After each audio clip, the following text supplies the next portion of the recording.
Okay, we're gonna be baling hay today. We're late June. This is the first 2 sunny days we've had in a row since we planted corn, I believe. And it is a drying day. The wind is blowing.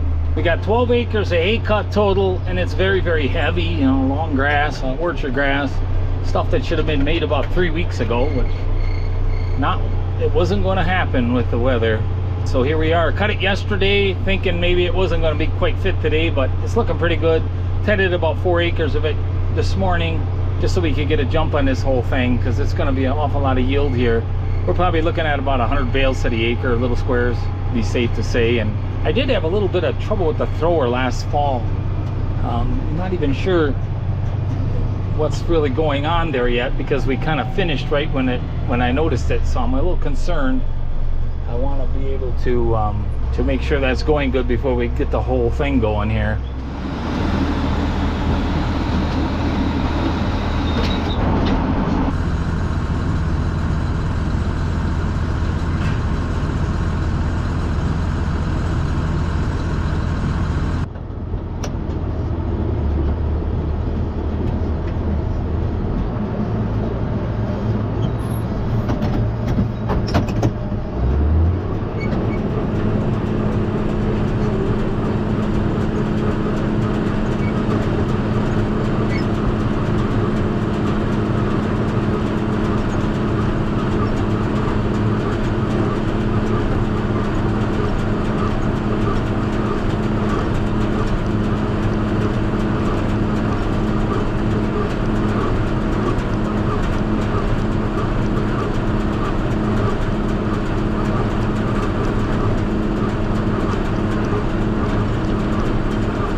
Check the density of those bales.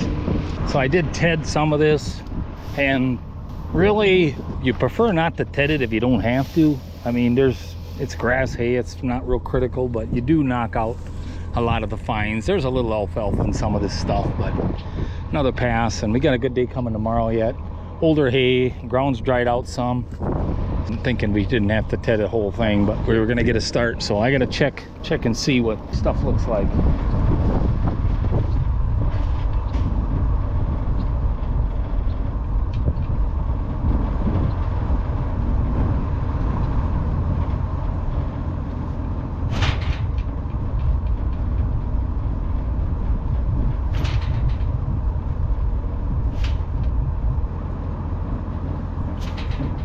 Not too bad.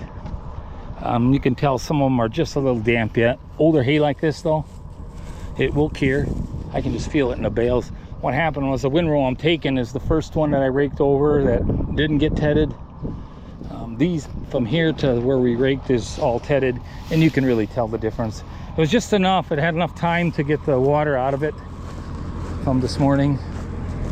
So just got to check everything here to make sure we got things going the right direction here before we end up with some problems.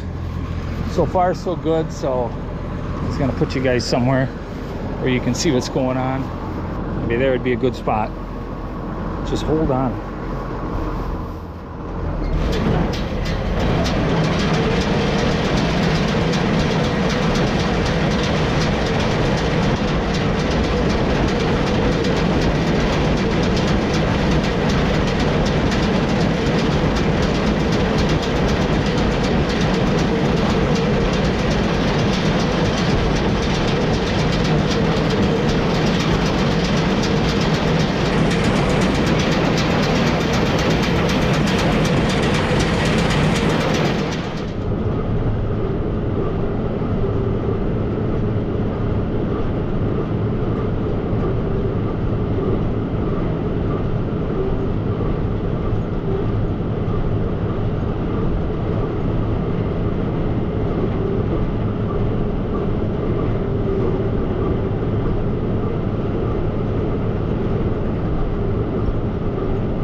this BC 5070 is the same size as my first big square baler, which was a 575. That was a good baler, and just about all the components are very identical to that one, to this one. I don't know why they didn't call it the BC 575, because it's kind of confusing the way they run their numbers, but got Mason here. He's parked in my way. When I drive around him, then I got a short windrow to come and get again. So just trying to stay efficient. Yeah, so today we're just gonna maybe do like 3 loads. I think if we tedded it all, it'd all be fit, but we got a day tomorrow that we know about, so for efficiency purposes, it'd be better to do some tomorrow.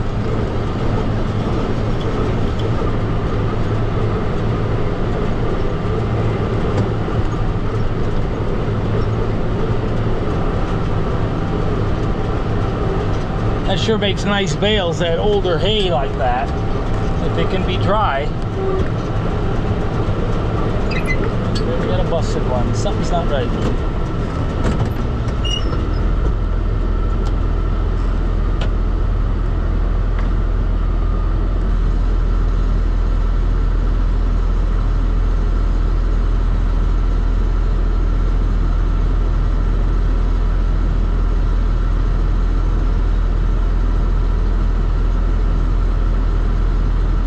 Okay, checked it out. The other ones are tied. I don't know what happened there.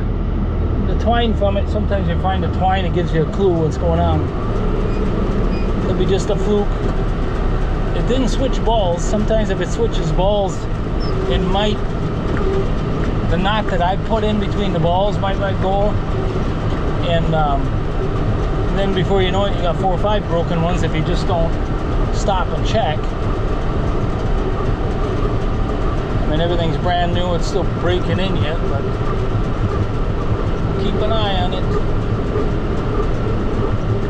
I mean, we got the other little square baler, which you gotta move a little slower, and it isn't perfect. It'll throw a broken one out, maybe one or load or something like that. But that ain't bad. Yeah, I think it switched balls there. I see now the twine laying there.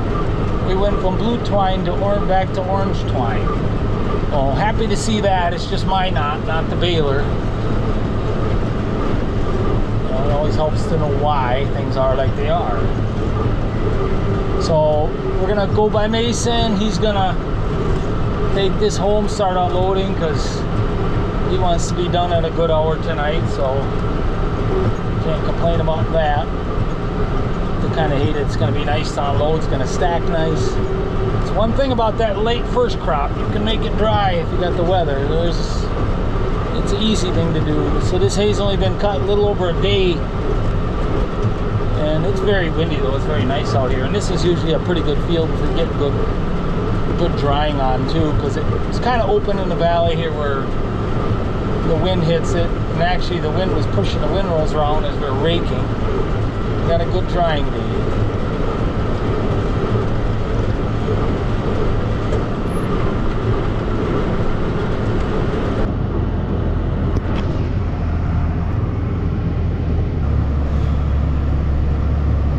Yeah, so we got about 4,000 bales to go with first crop yet, which is crazy because of the weather.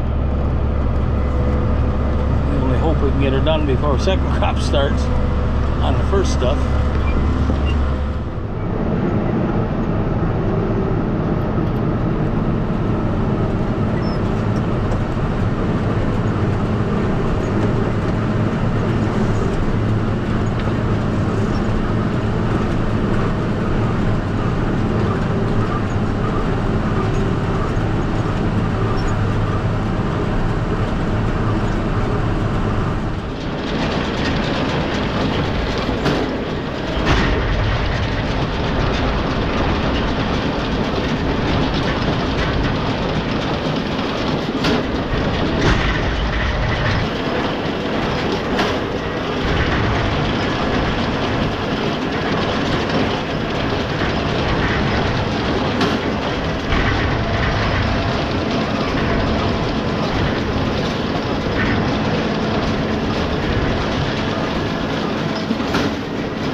Okay, load number 4 ready to be filled, and I think this video has been long enough. We continue tomorrow, so I got 2 more rounds on this field, 1 windrow down the middle, and then we're gonna call it quits. We're gonna start in tomorrow again.